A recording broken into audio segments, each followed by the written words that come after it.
Dear students, आज की video में हम स्टडी करेंगे डीकन्स प्रोसेस की, डीकन्स मेथड की, जिससे हम क्लोरीन का फॉर्मेशन करेंगे।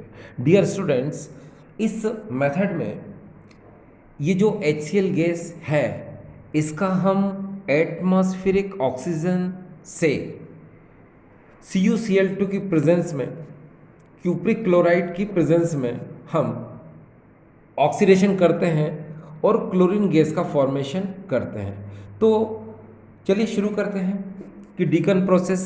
देखिए, इस डीकन प्रोसेस में ये जो HCl गैस है, इसको एटमॉस्फेरिक ऑक्सीजन के थ्रू इसका ऑक्सीडेशन, किसका, HCl गैस का ऑक्सीडेशन हम करते हैं। प्रेजेंस लेते हैं हम क्यूप्रिक क्लोराइड की और टेम्परेचर रहता है 723 केल्विन, और यहाँ पर क्लोरीन गैस का फॉर्मेशन होता है।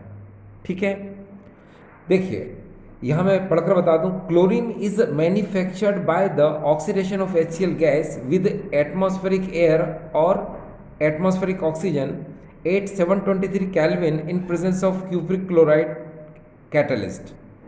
देखिए, हिंदी में सुने, HCl गैस का वायुमंडलीय ऑक्सीजन द्वारा जब हम ऑक्सीकरण करते हैं क्यूप्रिक क्लोराइड उत्प्रेरक की उपस्थिति में 723 केल्विन तापमान पर, तो क्लोरीन गैस का निर्माण होता है।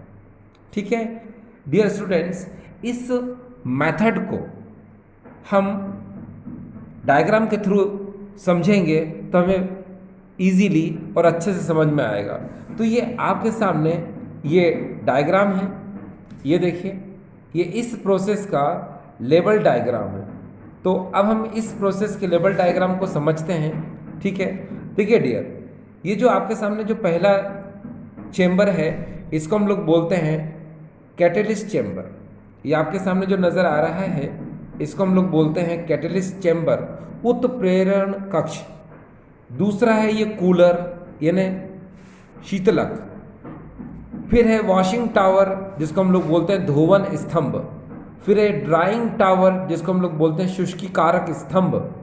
ठीक है, तो आपको समझ में आ गया। एक बार फिर से देखिए, catalytic chamber, cooler, washing tower, drawing tower, इसको हम लोग बोलते हैं उत्प्रेरण कक्ष, इसको बोलते हैं शीतलक, इसको हम लोग बोलते हैं धोवन स्तंभ, और इसको हम लोग बोलते हैं शुष्कीकारक स्तंभ। अब देखिए डियर, क्या होता है यहाँ, ये जो कैटलिस्ट चेंबर है, जिसको हम उत्प्रेरण कक्ष बोलते हैं, यहाँ पर आप जाके देखिए, एक पत्थर होता है जिसको हम लोग बोलते हैं स्टोन, वो है पीसिस ऑफ फ्यूमिस स्टोन। इसको हम लोग बोलते हैं पीसिस ऑफ प्यूमिस स्टोन। तो ये जो प्यूमिस स्टोन है, इसको हम क्या करते हैं, क्यूप्रिक क्लोराइड से डिप कर देते हैं, और डिप करने के बाद हम जो सेल्फ हैं जगह जगह पर इसको हम रख देते हैं। देखिए, आप यहाँ पर भी रख सकते हैं, यहाँ पर, ये देखिए, यहाँ यहाँ यहाँ, इस तरह से आपने रख दिया। एक बार फिर से सुनिए, pieces of pumice stone dip into the cupric chloride. हमने इस स्टोन को, जिसको हम लोग प्यूमिस स्टोन बोलते हैं, इसको हमने क्यूप्रिक क्लोराइड में डिप किया, और हमने इस तरह से ऐसे ऐसे हमने इसको रख दिया। ठीक है, फिर हम क्या करेंगे, इसके अंदर हम HCl गैस और एयर को, एटमॉस्फेरिक एयर को, इसके अंदर हम क्या करेंगे, पास करेंगे। ठीक है, अब देखो, मैंने आपसे कहा कि सबसे पहले हम क्यूप्रिक क्लोराइड, ये जो उत्प्रेरक है ना, इसके विलयन में हम इस प्यूमिस पत्थर को भिगो देते हैं, और भिगोकर हम इस तरह से रख देते हैं। फिर इसके अंदर हम HCl और वायुमंडलीय ऑक्सीजन को क्या करते हैं, प्रवाहित करते हैं। ठीक डियर, अब देखिए, इसके बाद अगर आप इस कैटालाइटिक चेंबर को ध्यान से देखें, तो यहाँ पर देखिए, ये हॉट गैस है, ये हॉट गैस, जिसको हम लोग बोलते हैं फ्यूल गैस। तो ये हॉट गैस है, इसको हम पास करते हैं। तो ये जब हॉट गैस को पास करते हैं, तो ये आउटर, ये जो आपको कैटलिस्ट चेंबर दिख रहा है, इस आउटर चेंबर में ही ये हॉट गैस जो है पास होती रहती है। ठीक है, जिससे कि इसका टेम्परेचर जो है 723 केल्विन मेंटेन रहे। ठीक दिया है। एक बार फिर से देखिए, मैं आपसे कह रहा हूँ, इस हॉट गैस को, इस गर्म गैस को हम इस कैटालाइटिक चेंबर, इस उत्प्रेरण कक्ष में हम बाहरी रूप से प्रवाहित करते रहते हैं। ये देखिए, बाहर इस तरह से ये पास होती रहती है। ठीक है, जो इसका टेम्परेचर जो है 723 केल्विन बनाए रखती है, मेंटेन करके रखती है। ठीक है, अब होता ये है कि जब हम इस HCl गैस और एयर को पास करते हैं, ठीक है, और वो कांटेक्ट में आते हैं CuCl2, है ना, ये जो स्टोन्स है प्यूमिस स्टोन जो कि डिप है इस CuCl2, तो जब इसके कांटेक्ट में आते हैं तो यहाँ पर ये जो HCl गैस है उसका इस एटमॉस्फेरिक ऑक्सीजन से क्या हो जाता है, ऑक्सीडेशन हो जाता है, यानी ऑक्सीकरण हो जाता है, जिसकी वजह से क्या होता है कि यहाँ पर क्लोरीन गैस का फॉर्मेशन होता है। ठीक है, और साथ में वाटर मॉलिक्यूल का भी फॉर्मेशन होता है। ये देखिए, क्लोरीन गैस का फॉर्मेशन होता है, साथ में वाटर मॉलिक्यूल का भी फॉर्मेशन होता है। अब देखिए होता ये है कि यहाँ पर इसको चेंबर को ध्यान से देखें, यहाँ पर Cl2 गैस का फॉर्मेशन हुआ, yes, as well as moisture H2O का भी फॉर्मेशन हुआ, यस, लेकिन यहाँ जो कुछ HCl गैस ऐसी रहती है जो अनऑक्सीडाइज्ड रहती है, यानी कि वो ऑक्सीकृत नहीं हो पाती है, वो HCl गैस भी इस Cl2 के साथ रहती है और साथ में मॉइस्चर भी रहता है। अब ये तीनों चीज़ों को जब हम यहाँ पर लेकर के आते हैं तो इसको हम लोग बोलते हैं कूलर। ठीक है, तो इस कूलर में क्या होता है, Cl2 और HCl दोनों ही यहाँ आ जाते हैं, और वो जो H2O जो मॉइस्चर होता है, मैंने बताया था आपको H2O, वो यहाँ आकर के लिक्विड में कन्वर्ट हो जाता है। ठीक, अब गैसेस स्टेट में कौन कौन सी चीज़ें रही हैं तो ये आपको पता है, इसके अंदर अब जो है Cl2 बची और साथ में क्या बचा, अनऑक्सीडाइज HCl गैस बची। ये देखिए, तो इसको हम लेकर जाते हैं इस वॉशिंग टावर में। इस वॉशिंग टावर में क्या, ये क्वार्ट्ज के पीसेस हैं और ऊपर से हम H2 गैस को क्या करते हैं, पास करते हैं। तो यहाँ पर क्या होता है, जो HCl गैस है, ये HCl गैस इस H2O से रिएक्ट करके, है ना, डाइल्यूट HCl लिक्विड फॉर्म में बना लेती है।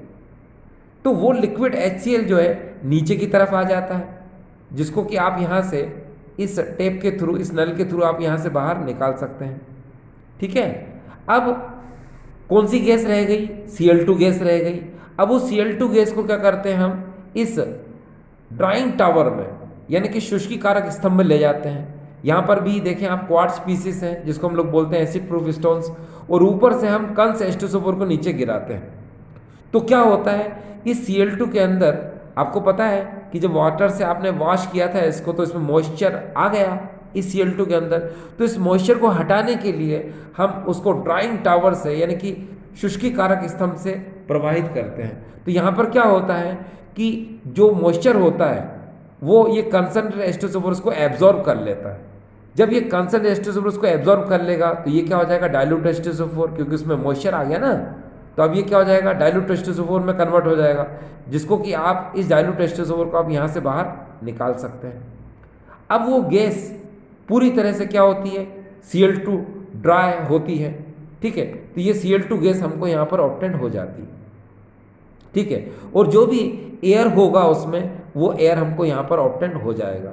तो एयर तो खैर बाहर निकल जाएगी, ठीक है ना, ये एयर और साथ में Cl2 गैस भी बाहर निकल जाएगी। तो इसका जो मिक्सचर है उसको हम ऑब्टेन कर लेंगे जो यहाँ से बाहर निकली। ठीक है, अब उसमें क्या करेंगे, जो Cl2 है उसको हम अलग सेपरेट कर लेंगे और एयर को वहाँ से हटा देंगे। तो इस तरह से हमको यहाँ पर क्या होता है, Cl2 गैस जो है ऑब्टेन हो जाती है। अभी यहाँ पर हमको जो ऑब्टेन होती है वो एयर के साथ ऑब्टेन होती है। ठीक है, फिर हम क्या करते हैं, उसको बाद में हम उस एयर को हटाकर हम प्योर गैस को ऑब्टेन कर सकते हैं। तो एक बार फिर से देखिए, अब बहुत अच्छे से समझना कि यहाँ क्या हुआ। ये HCl गैस है, इसका हमने, देखिए एक बार फिर से सुनिए, ये HCl गैस है, इसका हमने यहाँ पर क्या किया कि इस एटमॉस्फेरिक ऑक्सीजन के थ्रू, देखिए मैंने आपको बताया कि यहाँ पर ये HCl गैस है, ये एटमॉस्फेरिक ऑक्सीजन के थ्रू हमने इसका क्या कर दिया, ऑक्सीडेशन कर दिया CuCl2 क्यूप्रिक क्लोराइड और 723 केल्विन पर। तो हमको यहाँ पर क्लोरीन गैस मिली। ठीक है, साथ में क्या मिला हमको, वाटर मिला। ठीक है, तो इस तरह से हमको ये रिएक्शन के थ्रू हमको क्लोरीन गैस मिल जाती है। लेकिन रियल में हम इस मेथड को जब इस डायग्राम के थ्रू समझते हैं तो आपको बहुत अच्छे से समझ में आता है। अधिकतर जगह पर आप इस डायग्राम को देखेंगे तो वहाँ पर, ठीक है, आपको प्रॉब्लम ये इतने पोर्शन में आएगी। यहाँ पर क्या होता है, सुनो, कि ये जो आप देख रहे हैं अंदर की तरफ है, पूरी अंदर की तरफ, यानी यहाँ पर यहाँ पर कौन कौन सी गैस आ रही है इसके अंदर, कंटेनर के अंदर HCl प्लस एयर, ये अंदर आ रहा है, ठीक है। और यहाँ पर आप जो देख रहे हैं सेल्फ में हमने क्या रखा है, ये जो पीसीस ऑफ प्यूमिस स्टोन है उसको हमने क्यूप्रिक क्लोराइड सॉल्यूशन में डिप करके रखा है, यानी कि जो पत्थर है उसको हमने क्यूप्रिक क्लोराइड के विलयन में भिगोकर हमने यहाँ पर रख दिया। अब ये जो HCl गैस और वायु जब यहाँ अंदर आएगी तो क्या होगा, उसमें जो एयर है ऑक्सीजन वो इस HCl गैस का इसकी प्रेजेंस में, है ना, इस कैटलिस्ट की प्रेजेंस में ऑक्सीडेशन कर देगी, तो Cl2 गैस का यहाँ पर फॉर्मेशन हो जाएगा। मगर आपने ध्यान दिया कि यहाँ टेम्परेचर कितना है 723 केल्विन, तो वो कहाँ से आता है, तो सुनो, ये जो बाहर आउटर कवर आप देख रहे हैं इसमें हमने लगातार हॉट गैस को पास कर रखा है। ये गैस इसी के अंदर क्या होती है, सर्कुलेट होती रहती है, ठीक है। तो इसका चेंबर का जो टेम्परेचर है 723 केल्विन ये मेंटेन रखती है यही हॉट गैस, ठीक डियर।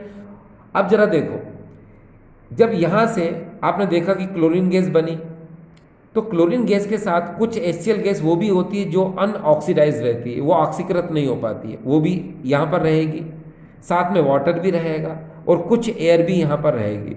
उस सबको हम लेके जाते हैं कहाँ, इस कूलर में, शीतलक में, तो यहाँ मॉइस्चर जो है वो लिक्विड वाटर में कन्वर्ट हो जाता है। अब बचता क्या, Cl2 HCl और एयर कह लो, वो बचती है, ठीक है। अब Cl2 HCl और एयर को हम लेके जाते हैं कहाँ, वॉशिंग टावर में, ठीक है। इस वॉशिंग टावर में क्या होता है कि ऊपर से जब वाटर को हम नीचे गिराते हैं तो यहाँ पर HCl उस वाटर में एब्जॉर्ब हो जाती है, ठीक है, और डाइल्यूट HCl गैस का फॉर्मेशन, डाइल्यूट HCl लिक्विड का फॉर्मेशन हो जाता है, जिसको हम यहाँ से निकाल लेते हैं। अब यहाँ पर क्या बचा, यहाँ पर Cl2 गैस बचती है, साथ में आप एयर भी बोल सकते हो, है ना। अब उसको हम लेके जाते हैं इस ड्राइंग टावर में, शुष्की कारक स्तंभ में, तो यहाँ पर क्या होता है, ऊपर से हम कंसनट्रेट H2SO4 को पास करते हैं, तो ये कंसनट्रेट H2SO4 क्या करता है, उसमें जो मॉइस्चर रहता है उसको एब्जॉर्ब कर लेता है। एब्जॉर्ब करने से क्या होता है कि वो कंस H2SO4 अब डाइल्यूट H2SO4 में कन्वर्ट हो जाता है, जिसको कि हम यहाँ से बाहर निकाल लेते हैं। अब वो जो Cl2 गैस रहती है ना, उस Cl2 गैस को हम यहाँ से ऑब्टेन कर लेते हैं। आपको पता होना चाहिए उसमें एयर भी प्रेजेंट रहती है, ठीक है। तो इस तरह से Cl2 गैस हमको एयर के साथ जो है ऑब्टेन हो जाती है। फिर बाद में क्या होता है, हम उस एयर को हटाकर हम उसको प्योरली हम Cl2 गैस को ऑब्टेन कर सकते हैं। तो डियर यही था डिकन प्रोसेस जिसके थ्रू आपने Cl2 गैस को ऑब्टेन किया, ठीक है।